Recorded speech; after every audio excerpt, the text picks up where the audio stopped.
இது வார்த்தைகளால் சொல்ல முடியாத ஒரு நிலைமை. கவலைப்படாதுங்க, நான் உங்ககிட்ட நம்ம வார்த்தையில சொல்றமே தவிர கவலைப்படாம இருக்க முடியாது. இன்னைக்கு தமிழகம் முழுவதும் இத்தகைய கொடூரங்கள் நடைபெற்றுக் கொண்டிருக்கிறது என்பதை எதிர்த்து தான் ஆர்ப்பாட்டம் நடத்திவிட்டு வருகிறோம்.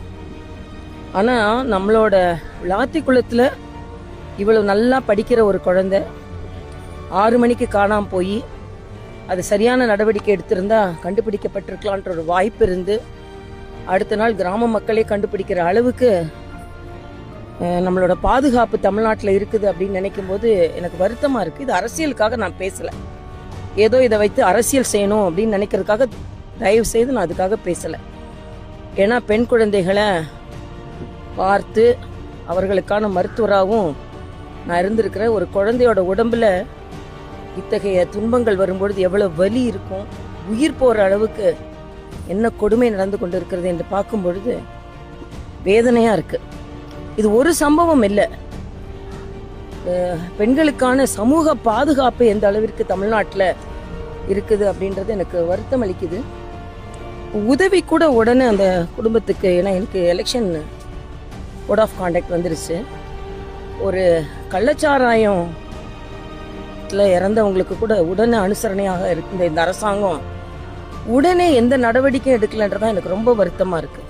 நானும் அட்மினிஸ்ட்ரேஷன்ல இருந்திருக்கேன். ஆனா இந்த மாதிரி ஒரு இடத்துல ஒரு கொடூரம் மணல ஓலம் நடந்து கொண்டு இருக்கும்போது முதலமைச்சர் அதை பத்தி கவலையே படாம சென்னையில ரீல்ஸ் எடுத்துக்கிட்டு விளம்பரம் பண்ணிக்கிட்டு எல்லாத்தையும் குறை சொல்லிக்கிட்டு இது என்னங்க நடக்குது? உண்மையிலே மனது வேதனையா நான் சொல்றேன். இது ஏதோ அரசியலுக்காக நான் பேசவே இல்லை. இங்க வந்திருக்கணுமா இல்லையா? வந்து உடனே போர்க்கால அடிப்படையில காவல்துறை கூட்டம் நடத்திருக்கணுமா இல்லையா?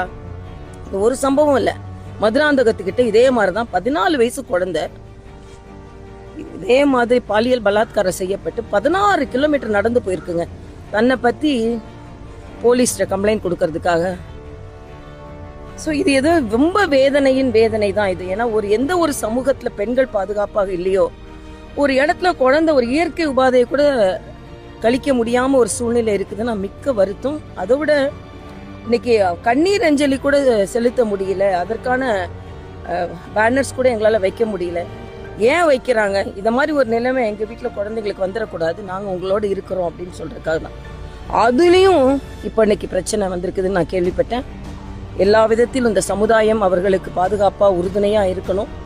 ஏற்கனவே படித்து கொண்டிருக்கிற குழந்தை இன்னும் படிக்கிறதுக்கு சமுதாயமும் பணியாற்றணும். நான் இப்ப தேர்தல் நேரனால என்னால வேற எதுவும் சொல்ல முடியல. அந்த குடும்பத்திற்கு பக்க பலமா அந்த குழந்தையை படிக்க வைக்கிறதுக்கான என்னென்ன முயற்சிகள் மேற்கொள்ளப்படுமோ அதற்கான முயற்சிகளை நாம் மேற்கொள்வோம்.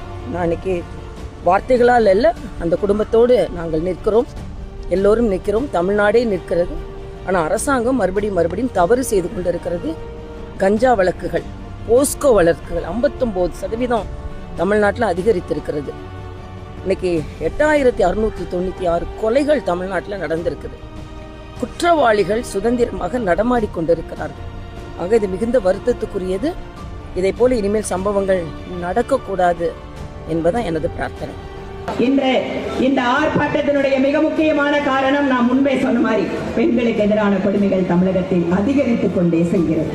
இன்னைக்கு காலையில வரும்போது போன பார்த்தேன்னா இப்போ திருத்தணியில போதை பொருளோட இன்ஃப்ளூயன்ஸ்ல பசங்க பெண்கள் கிட்ட போய் தகராறு பண்ணி பாலியல் கொடுமை பண்ணிட்டு இருக்காங்க.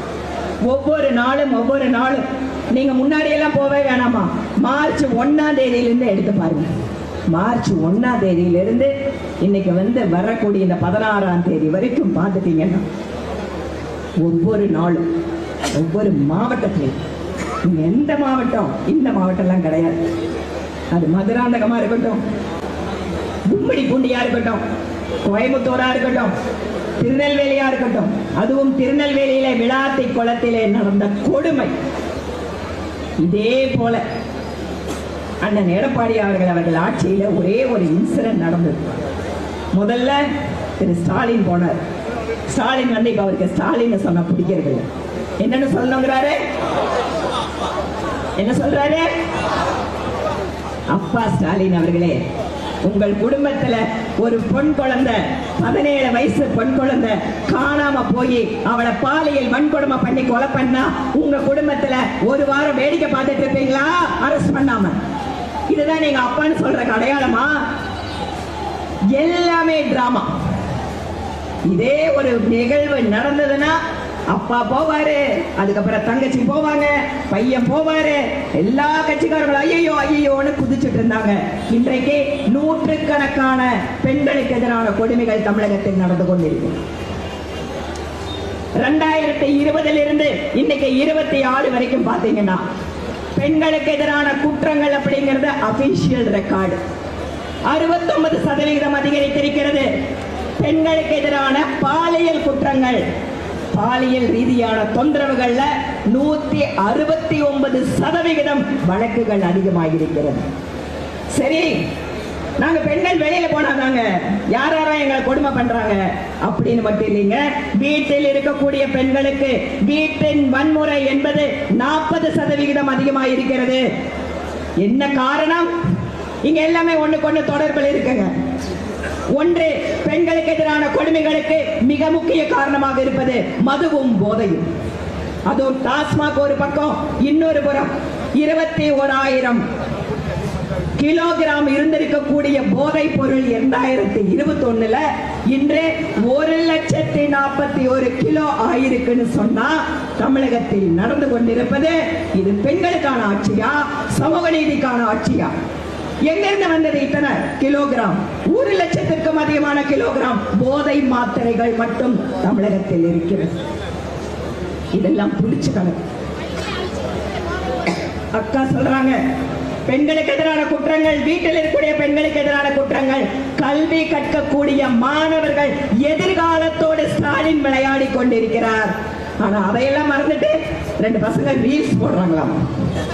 நம்ம வீட்டுல கூட எல்லாம் ரீல்ஸ் போட்டுட்டு தான் இருக்காங்க.